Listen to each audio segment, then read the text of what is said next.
English మాట్లాడడానికి భయపడుతున్నారా? అయితే మీకోసమే ఈ స్పోకెన్ ఇంగ్లీష్ క్లాసెస్. వెంటనే కాల్ చేసి జాయిన్ అవ్వండి. నమస్తే, వెల్కమ్ టు సుమన్ టీవీ. నేను doctor Anuhya, internationally certified happiness and mindfulness coach and mindfulness instructor for teenagers and young adults. So ఇవాళ మనం సాధారణంగా పేరెంటింగ్లోని తల్లిదండ్రులు చేసే కొన్ని మిస్టేక్స్ కోసం చర్చించుకుందాం. అంటే కావాలని చేయరు, అన్ఇంటెన్షనల్గా అయిపోతూ ఉంటుంది వాళ్ళ ప్రమేయం లేకుండా. అలాంటి కొన్ని సందర్భాలు అనేవి డిస్కస్ చేద్దాం. ముందుగా నేను చేసే పని వలన నేను తరచుగా చాలామంది తల్లిదండ్రులని పిల్లల్ని కలుస్తూ ఉంటాను. అందులో ముఖ్యంగా నేను వాళ్ళకి అడిగే ప్రశ్న, మీ యొక్క పేరెంటింగ్ యొక్క లక్ష్యం ఏంటి అంటే, సర్వసాధారణంగా నాకు వచ్చే సమాధానం ఏంటి అంటే, మా పిల్లలు హ్యాపీగా సంతోషంగా ఉండాలి అనుకుంటున్నాము అని. మీరు కనుక అట్లా అనుకుంటున్నారు అంటే కనుక ఇవాల్టి నుంచి మీరు మార్చుకోవాలి. ఎస్, నేను చెప్పింది మీకు కొంచెం సర్వసాధారణం కాకపోవచ్చు, అసహజంగా అనిపించవచ్చు, కానీ మీ యొక్క పేరెంటింగ్ యొక్క విధానాన్ని ఈ వీడియో చివరి వరకు చూసినప్పటికీ మీ పేరెంటింగ్ యొక్క విధానంలోని కొంత మార్పు అనేది డెఫినెట్గా వస్తుంది అని నేను చెప్పగలను. ఇలాంటి లక్ష్యం, మనకి పిల్లలు సంతోషంగా ఉండాలి అనే లక్ష్యం పెట్టుకుంటే దానివల్ల మనం ఏం చేస్తూ ఉంటాం, మన ఫోకస్ అనేది ఎప్పుడు ఎట్లా ఉంటుందంటే, మన పిల్లలకి ఏమీ కష్టం కలగకూడదు, వాళ్ళని ఎప్పుడు తరచుగా కాపాడుతూ ఉంటాము. సో మనకి ఎక్కడో తెలుసో తెలియకో వాళ్ళకి ఏం చేస్తూ ఉంటామంటే, వాళ్ళకి అసలు కష్టం విలువ అనేది తెలీదు. ప్రతి క్షణం అనుక్షణం వాళ్ళని కాపలా కాస్తూ ఉంటాం అన్నమాట. దీన్ని హెలికాప్టర్ పేరెంటింగ్ అంటారు. ఇంకా వాళ్ళకి ఏ కష్టాలు రాకుండా కూడా కాపాడాలి, అది నా బాధ్యత, వాళ్ళని క్షణక్షణం రక్షించాలి అని ఎదురు చూస్తూ ఉంటాం అన్నమాట. ఇలాంటి పేరెంటింగ్ యొక్క లోపాల వల్ల వాళ్ళు పెద్ద అయినప్పటికీ ఏమవుతుంది అంటే, వాళ్ళ కాన్ఫిడెన్స్ అనేది పడిపోతుంది, సెల్ఫ్ ఎస్టీమ్, ఆత్మవిశ్వాసం అనేది పడిపోతూ ఉంది. వాళ్ళు జీవితంలో ఎదుర్కొనే కష్టాలను ఎదుర్కోలేరు, ఛాలెంజెస్ని ఫేస్ చేయలేరు. ఇలాంటివి మనం సర్వసాధారణంగా చూస్తూ ఉంటాం. అయితే మీకు ఒక చిన్న సంగతి ఇక్కడ నేను షేర్ చేయాలనుకుంటున్నాను. ఉదాహరణకి లైట్ హౌస్ ఉంటుంది కదా, లైట్ హౌస్ ఏం చేస్తూ ఉంటుంది, అది నౌకని నడపదు, వచ్చే అలల్ని కూడా ఆపదు. సముద్రంలో వచ్చే అలల్ని, ఆ స్ట్రాంగ్ యొక్క ఫోర్స్ఫుల్ విండ్స్ని ఏది ఆపదు. ఏం చేస్తుంది లైట్ హౌస్, దాని యొక్క కాంతితో ఒక మార్గం అనేది మార్గదర్శకంగా నిలుస్తుంది. అలాగే మనం కూడా మన పిల్లల జీవితంలోని లైట్ హౌస్ లాగా ఉండాలి. సో ఇవాళ మీరు ఈ వీడియో చూస్తున్న ప్రతి ఒక్కరు కూడాను, మీరు మీ పిల్లల జీవితంలో లైట్ హౌస్ లాగా ఉంటున్నారా లేదా హెలికాప్టర్ పేరెంటింగ్ చేస్తున్నారా అనేది ఒక్క క్షణం రిఫ్లెక్ట్ చేసుకొని గమనించుకోండి.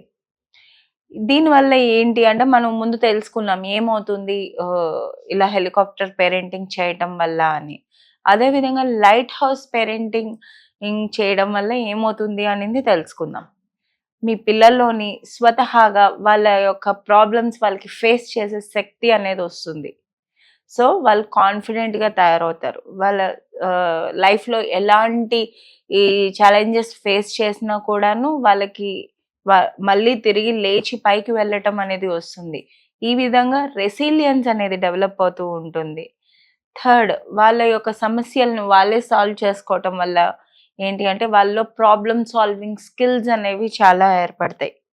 సో ఈ రకమైన పేరెంటింగ్ చేయటం వల్ల మనం ఏం చేస్తున్నాం, పిల్లల్లోని లైఫ్ స్కిల్స్ అనేవి ఇప్పటి నుంచే, చిన్నప్పటి నుంచే అలవాటు చేస్తున్నాం. ప్రాబ్లమ్ సాల్వింగ్ స్కిల్స్, వాళ్ళ ఓన్ ప్రాబ్లమ్స్ని వాళ్ళు సాల్వ్ చేసుకోవడం, కాన్ఫిడెన్స్ అనేది పెరుగుతుంది. ఎప్పుడైనా కూడాను వాళ్ళకి నచ్చిన ప్రతిసారి జీవితం అంటే ఒకేలా ఉండదు కదండి. మనం అనుకున్నవి 100% ప్రతిసారి మనం అనుకున్నట్టు అయితే జరగవు. మనం ఏం నేర్చుకోవాలి జీవితంలో, మనం అనుకున్నట్టు కాకపోయినా మనం ఎదుర్కొనే సమస్యల్ని, వాటిని ఎదుర్కొంటూ ఎట్లా మనం సేఫ్గా, హ్యాపీగా, బ్యాలెన్స్ స్టేట్లా ఉండాలి అనేది మనం నేర్చుకోవాలి. సో మీ పిల్లల్లోని చిన్నప్పటి నుంచి కనుక మీరు ఈ లైట్ హౌస్ పేరెంటింగ్ కనుక చేసినట్టయితే వాళ్ళలోని ఇది డెవలప్ అవుతూ ఉంటుంది. వాళ్ళకి ఎన్ని కష్టాలు వచ్చినా కూడా, వాళ్ళు ఎన్నిసార్లు పడినా కూడా స్వతహాగా వాళ్ళు మళ్ళీ వాళ్ళంతట వాళ్ళు పైకి లేచి వాళ్ళు జీవితంలో ముందుకు వెళ్ళటం ఎలాగా అనేది వాళ్ళే నియంత్రించుకోగలరు. సో ఇది చాలా ఇంపార్టెంట్ అనమాట. యాజ్ ఏ పేరెంట్స్ మనం వాళ్ళకి ఒక గైడింగ్ లైట్ లాగా ఉండాలి. అనుకోకుండా ఏమవుతూ ఉంటుందంటే మనం ముఖ్యంగా తల్లులు అనుక్షణం వాళ్ళని రక్షించాలి, కాపాడాలి, అది నా బాధ్యత, తల్లిగా నా బాధ్యత, నేను రక్షించాలి అనే దీంట్లోని ఏం చేస్తూ ఉంటామంటే గైడ్ చేయకుండా కంట్రోలింగ్కి వెళ్ళిపోతున్నాం మనం. ఎస్, మీరు నిజంగా విన్నారు.